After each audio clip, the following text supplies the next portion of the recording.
I'm gonna start. Okay, start. What you drinking? I'm drinking a honey. All right.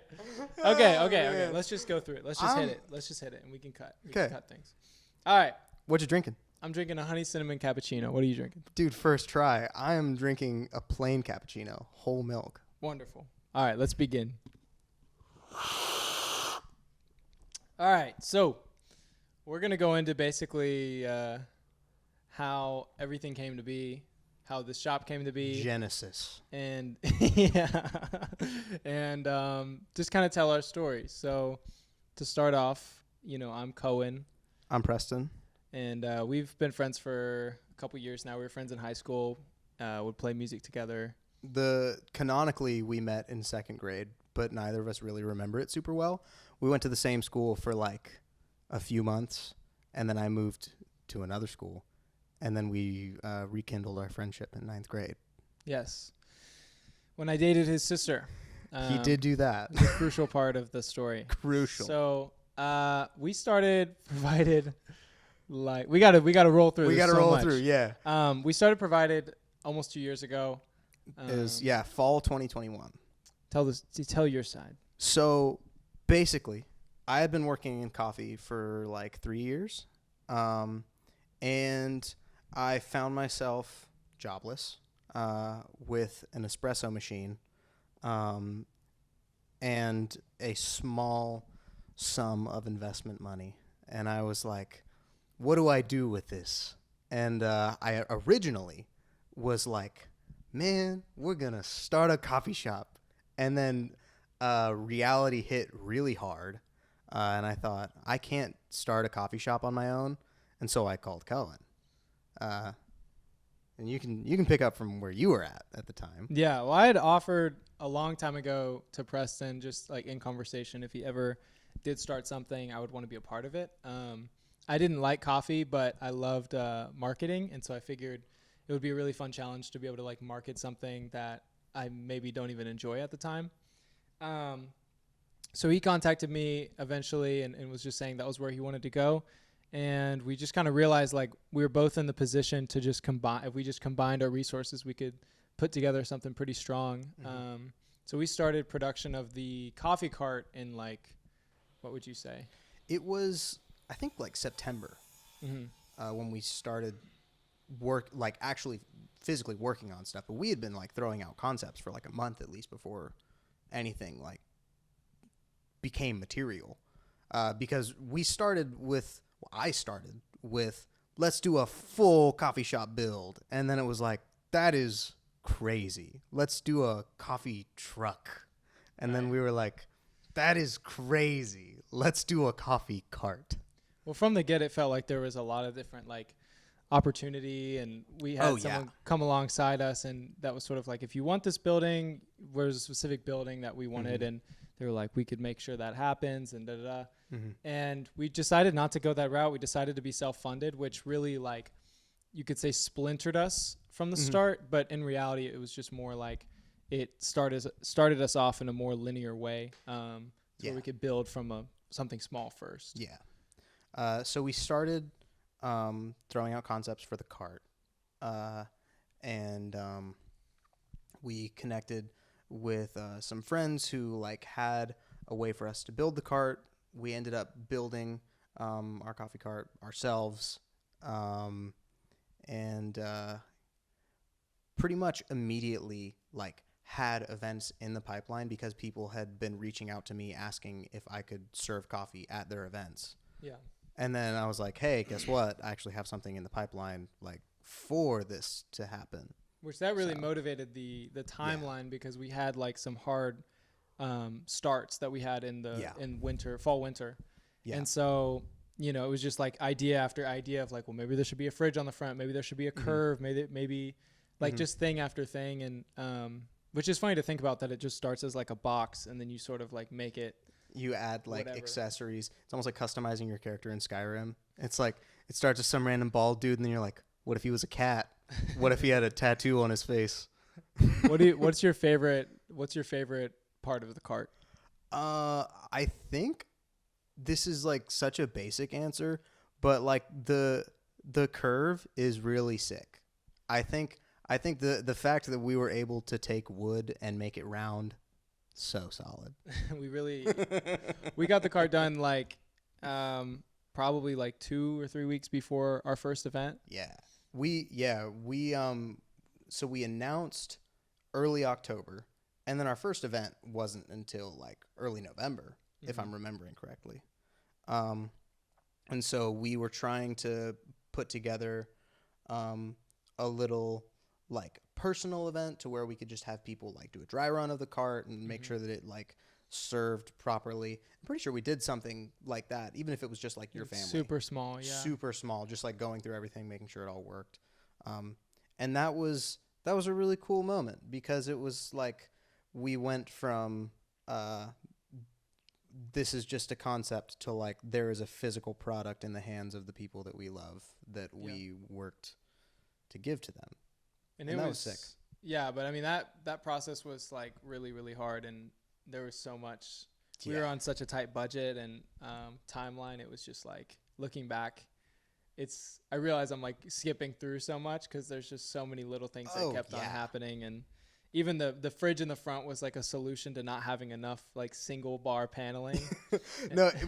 So the piece of wood that wrapped around the cart, it actually ended right at where the fridge was supposed to start. And so there was going to be like an obvious seam. And then we were like, what if we put a fridge there? And so we did, and it covered it up completely. But even I think we're skipping over like T-shirts. Yeah, the T-shirts was huge. Do we want to get into it? Boils my blood. But yeah, we basically were going to do merchandise alongside like the beginning of just us starting. And so I got like connected with this one brand that I wanted to use for blanks, and so we ordered all the blanks, and it was like thing after thing like kept going wrong in the build process. But I was handling all the like back of house stuff. And so the blanks arrived, and we kept on like saving ourselves of like, oh, everything else is like terrible right now, but the shirts are great. The shirts are here. Man, this is a dumpster fire, but those shirts are going to be sick. And so they're so bad.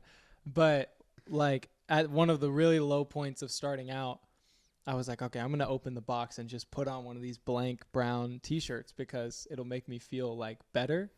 And I opened it up, and every single T-shirt is the size of 2XL with the collar of a small. And it was like they're all dresses, like they were all two here.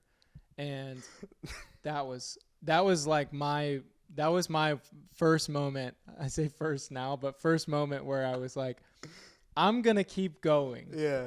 But there was definitely an option not to. We definitely ordered T-shirts, and they sold us tunics. They literally did. It was blankets. That junk went under our like chainmail armor.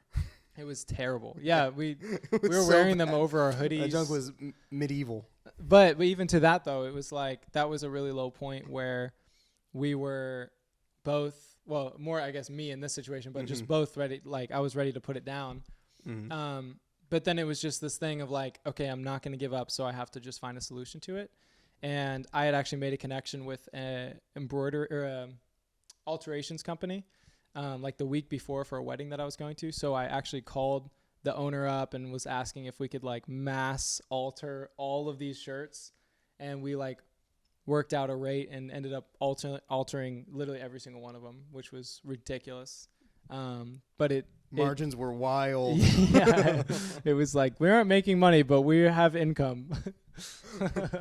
We aren't making money, but we're making shirts. But yeah, that was a defining moment. And yeah, so we did our first event, which was like, it was a really good event. It was a great event, but oh my God, it was like we opened up and it was like we were the center of attention, which is great.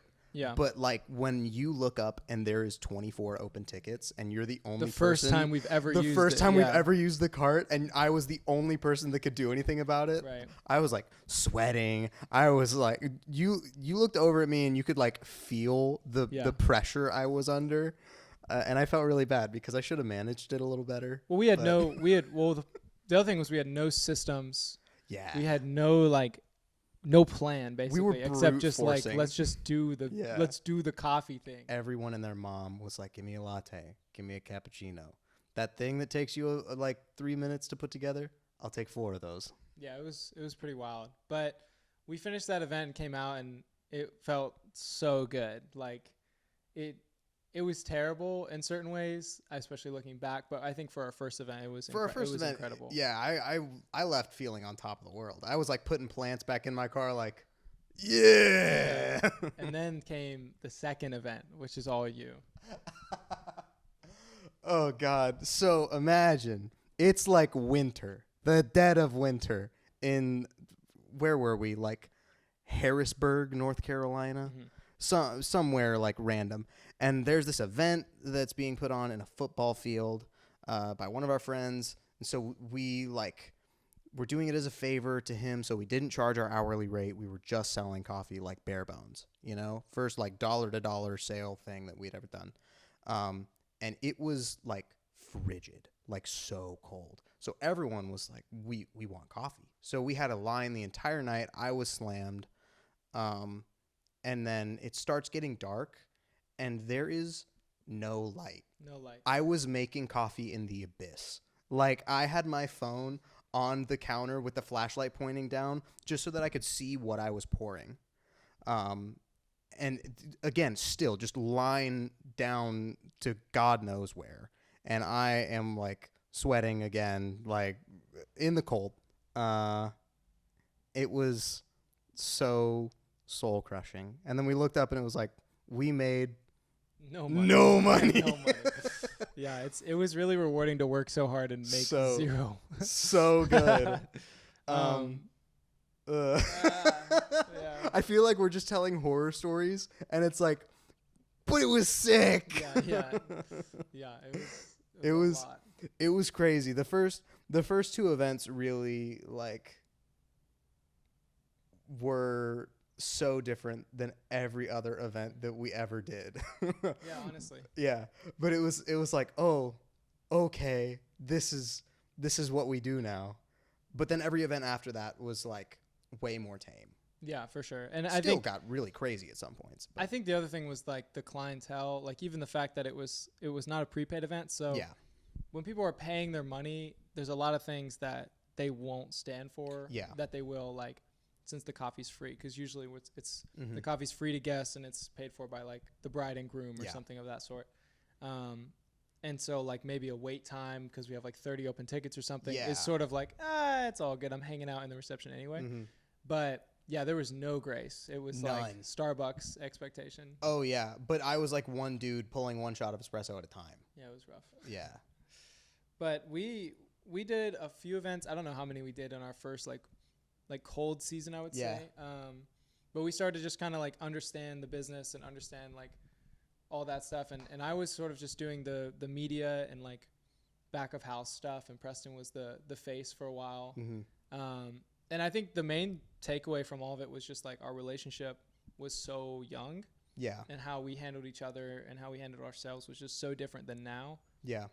And that was really one thing we just were not prepared for as much as big of a thing as it was. Yeah. When you write it out on paper, Cohen and I are like a really great partnership. But when we had no concept of what it would be like to work in a way that complements each other. You know? That's a great way of putting it. Because we had both done so many things on our own that we were used to having to like head up our strengths and our weaknesses, and didn't realize where our strengths stopped and our weaknesses started, and vice versa. So Cohen would like have really strong opinions on something that I felt like was a strength of mine, and I would have really strong opinions on something that he would think was one of his strengths, and we would just like butt heads. Yeah, because we both felt so like convicted by what we believed was right. Yeah. And I think as time has gone on, we've both just kind of looked up and seen like, no, I'm really bad at that. You're really good at that. You do that. I do what I'm good at. Yeah, it's honestly, it's been so much like of a humbling experience and just training for like our own marriages, Marriage. separate marriages. I knew it was going to come up. It has to. But yeah, even the name. I mean, the name was like, it was a hard thing because it was a hard pill to swallow for me because I was like, of course, way more whimsical. And like, what if we called it like Little Pilot Coffee? Name drop. Name drop. Name drop. And it was like, what's the reason? That one Wes Anderson movie is so sick. Which is funny. Like, I just watched that like 2 days ago again, and I was like, oh man, that is a great name. I'm not gonna lie. A little late. Oh my gosh. But I came up with Provided originally because we were registering the company, and every single time we were registering it as like a coffee truck, technically, like it kept coming up as Coffee Provided, or like Coffee Provided, you're the coffee provider. And then I was watching other coffee companies, and so whenever they would be doing events, they would always say like, we're going to be providing coffee at so and so place. And I was just thinking like, oh, it wasn't taken. There wasn't even like anything close at the time. Yeah. And so I was just like, it's like a mother name to everything within it, which is always something that I try to go for with stuff. And so then because of the way our relationship was and like where we were at, it was something like I wasn't really willing to like back off on, and he wasn't really willing to like stand up against. So then it just like happened. Well, it was like, this is the idea that we have. Present a better one, or we go with this. Well, and there was also the timeline. Yeah, was a huge thing. It was so tight. Like, I had to file within a certain time, and so it's like if we can't, pick a name where we can't move on with what we're doing. So that ended up being a huge point of tension or contention, whatever. Yeah. Later on, but so we went through the first season, and we did events, and we were just kind of like had these like relational problems with each other, but it was like there was enough workload and we were busy enough to where like it wasn't a problem. Yeah, it just there wasn't any like, we didn't have enough free time to hash things out. We were just like, we'll deal with it later. Right. And then later came and we just all fell apart. Oh. Yeah, it was really hard. We pretty much like had to lay in the bed that we made of just not having any pretty much like mutual respect for each other and in our areas and ability to work with each other. And so we ended up like waiting out an entire season of just not doing events because we just could not like move past certain things.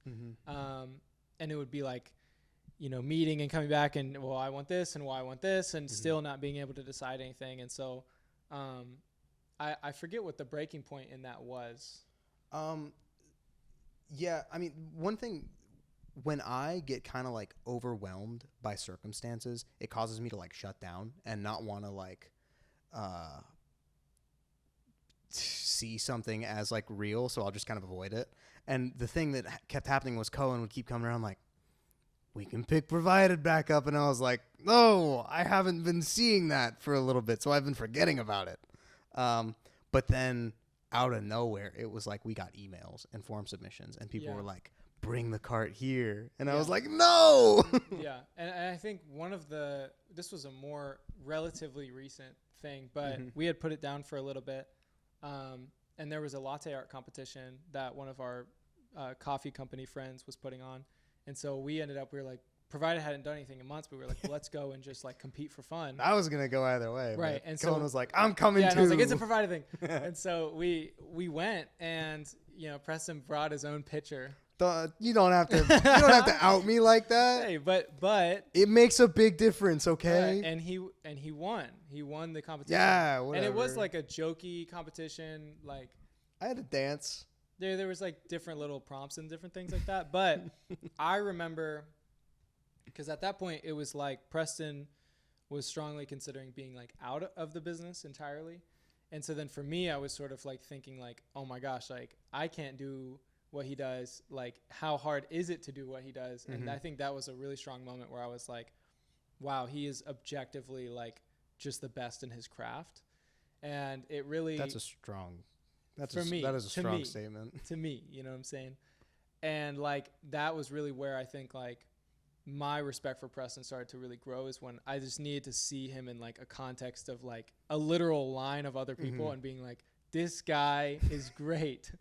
And just because I had no like context to it, because at the same time, like at this point still, like had never made a drink, had never like, just because I was on my side of the business. Yeah. Well, because it kind of felt like, I would have such strong convictions on stuff, and I would just kind of like voice my opinions very matter of fact because I like had experience in these areas. And Cohen would be like, yeah, but that doesn't make sense monetarily. And I was like, yeah, but it makes sense from a quality standpoint. And he'd be like, misunderstanding of both, but of both sides. Like, definitely. Yeah. Because there would be certain things that he'd be like, we can't do this. And I'd be like, why? He goes, because of our image. And I'm like, that sucks. Yeah, there was just like, but we finally, I think after that, it was sort of, we came back, and I think Preston, we haven't really talked about this, but I think you maybe feeling that respect from me later on, like really helped kind of ease everything, and then started to like build what we have now. Yeah. And so we kind of just like patched up our relationship for the fall season, and we started doing bookings again. We started doing stuff again. And so then we did a few events, and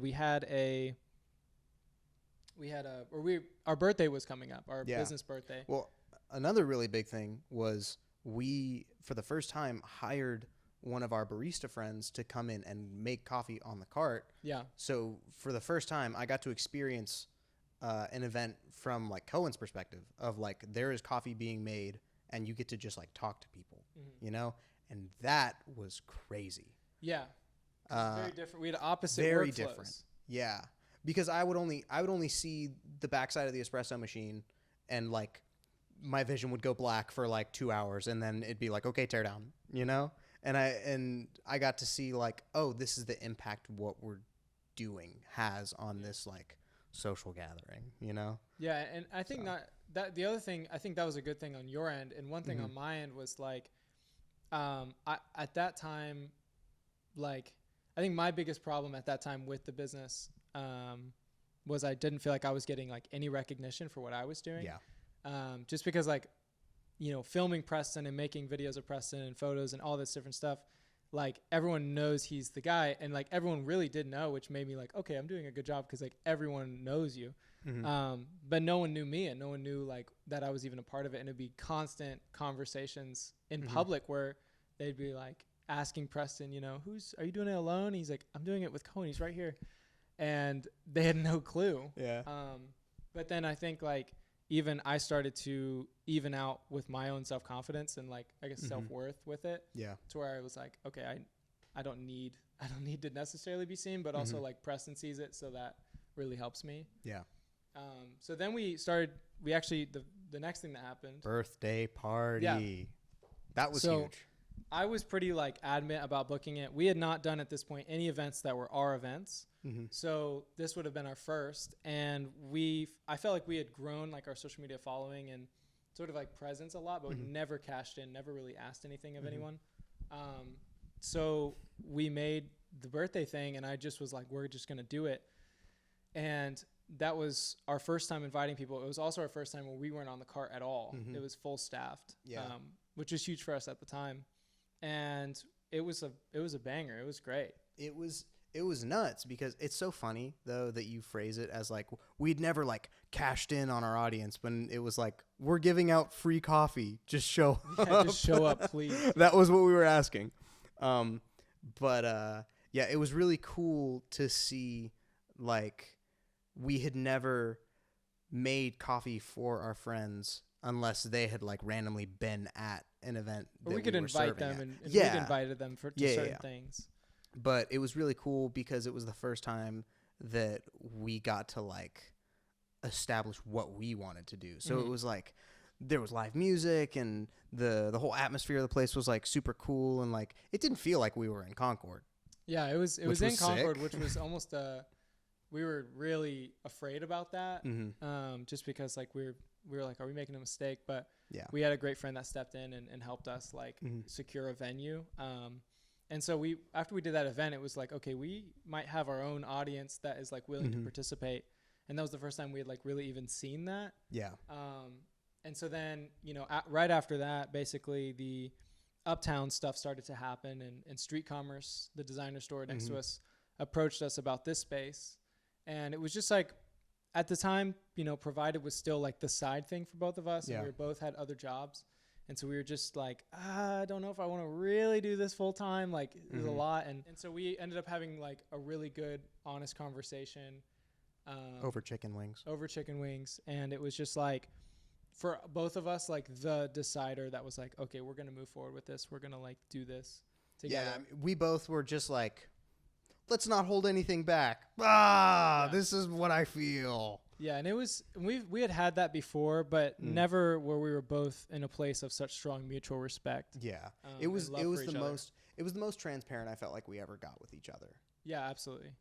And so then after that, we basically like moved forward with them. We did a few more bookings, and then we actually had a few bookings that were aligning to where we had like a small little like coffee tour where we were going to these different public places. Some of them like, just corporate offices where we're like, here's the address. And other ones were like, we're at, street commerce or different places. And it actually was what started our relationship with Nothing New Vintage, who are also some good friends. Mm-hmm. And we like did this run. And on the run, we verbally started to tell people about Uptown. Yeah, the whole concept, which Cohen was a genius for this. He was like, what if we told everyone that we were starting a coffee shop, but told them not to tell anybody so that they told everybody? That was legitimately the strategy, because we would find like just stuff kept getting out earlier. And so I was like, well, what if we just like started saying that as the strategy. So at the thing, we're like, hey, don't tell anybody. Don't tell anybody. We're opening a shop in Uptown. And so then the crescendo of it was when I posted a reel and I said in the caption, we're so excited for what's in store.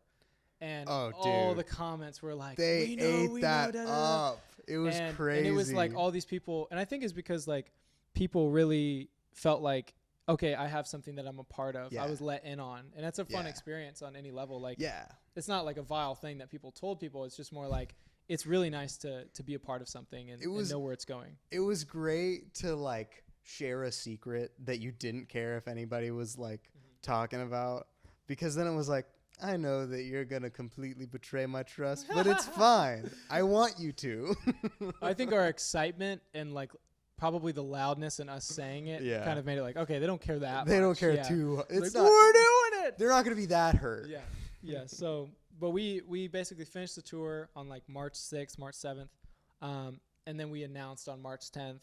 And a lot of people didn't understand what we were doing. So a lot of people thought that we were just putting our coffee cart inside of the building, and we let all that sit, and we weren't going to let anything like that was kind of another thing we were like trying to be as vague as possible, because the idea of like everybody thinking, oh, it's just going to be the cart up in the front lobby was like, yeah, actually there's a couch.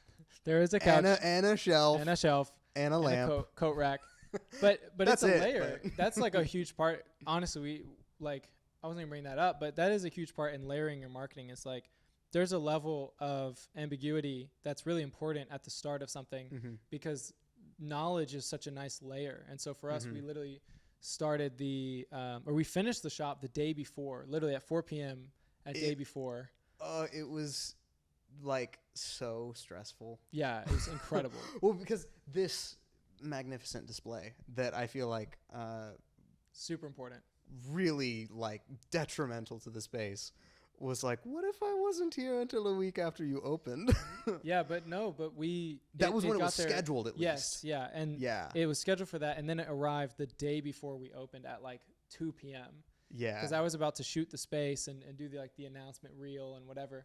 And so then we like we had like all this stuff, we tore all of it off, we put this shelf up, mounted it, and then put everything back on and redid a bunch of stuff. And our couch was late, and we had like a loaner couch and whatever. But point is, we basically like I filmed at 4 or 5 p.m. the day before and was like, here's what it looks like. And that went crazy just because like no one had seen it, except for like really close friends. And so then the next morning at 7 a.m. we did it, and we opened.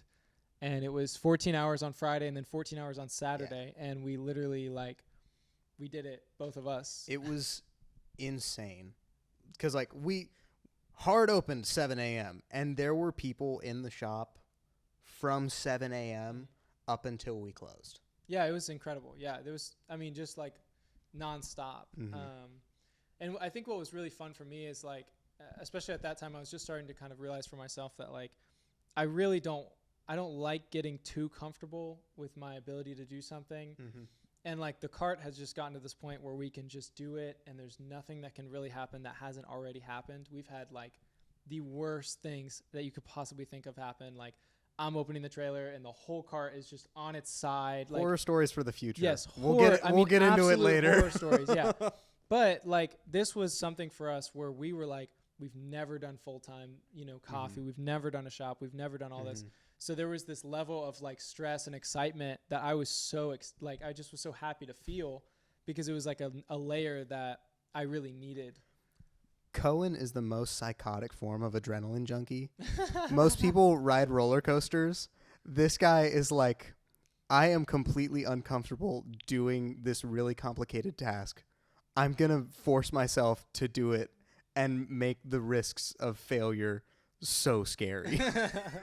and he lives for it. I love it though. It's so fun. Like he's like, I just started learning electric. Let me be in your band and rehearse for the gig that's in a week. No, that's in the future. That's like so predicting. real. Yeah, I am predicting you're casting that right now because that's actually something I want to do.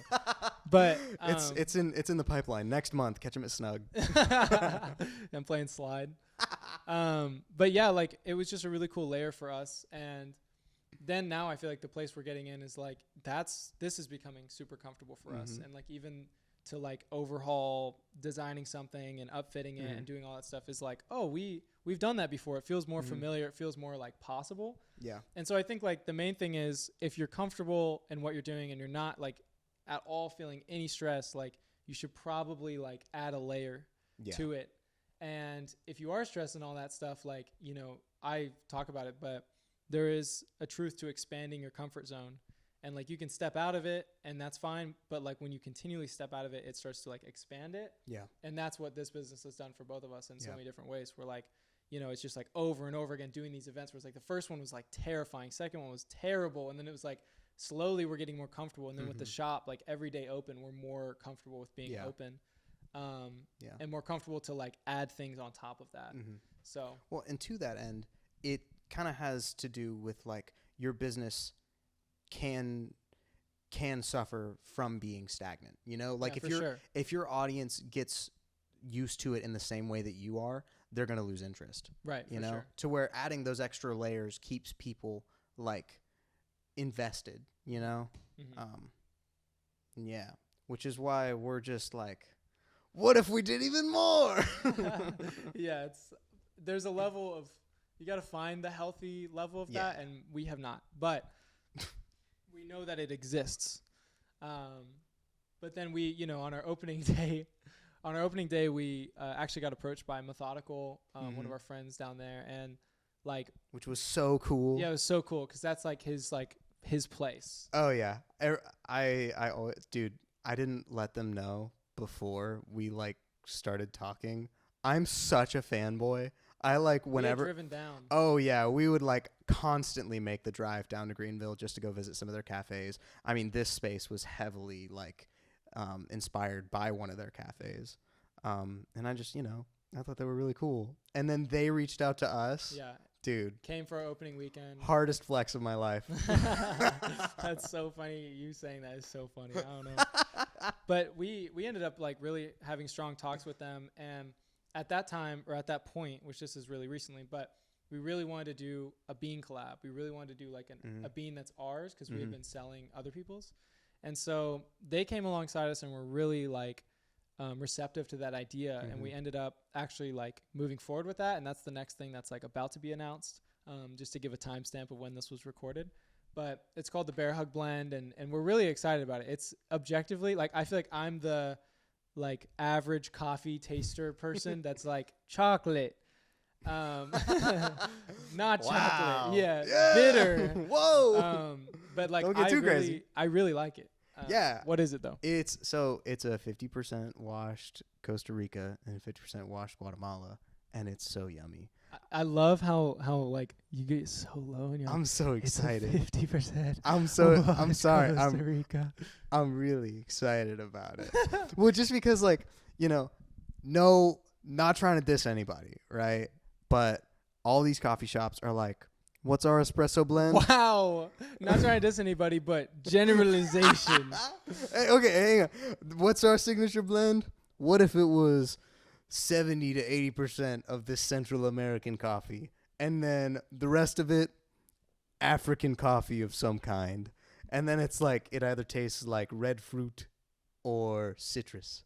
And it's like, no, we were like 2 Central and South American coffees. And then it tastes more like, a little bit more mellow, kind of like get some fig notes in there, some apricot vibes, some like, graham cracker taste, and whatever. It's But just we don't discriminate. we on don't flavor discriminate. notes, We all don't listen. If you think your coffee tastes like a mango White Claw, you can go ahead and believe right? that. Mango White Claw. It is so real. People have done it. It has been on bags of coffee that I have purchased. But you Another purchased conversation. It, though. I did. You did purchase I it. fell for the marketing ploy. I am the target audience. Yeah, I'm sorry. That's real.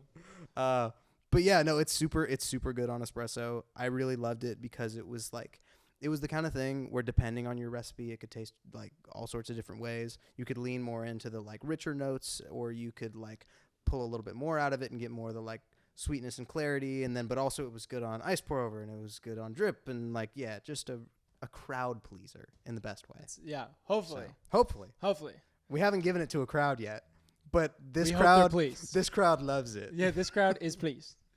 But yeah, we have that. That's coming out next, and then we have some other stuff in the pipeline for the year. We want to do another tour. That's another thing. That would be so fun. Like a multi-state tour would be huge, and that's becoming more realistic. Like as long as we can just find the time.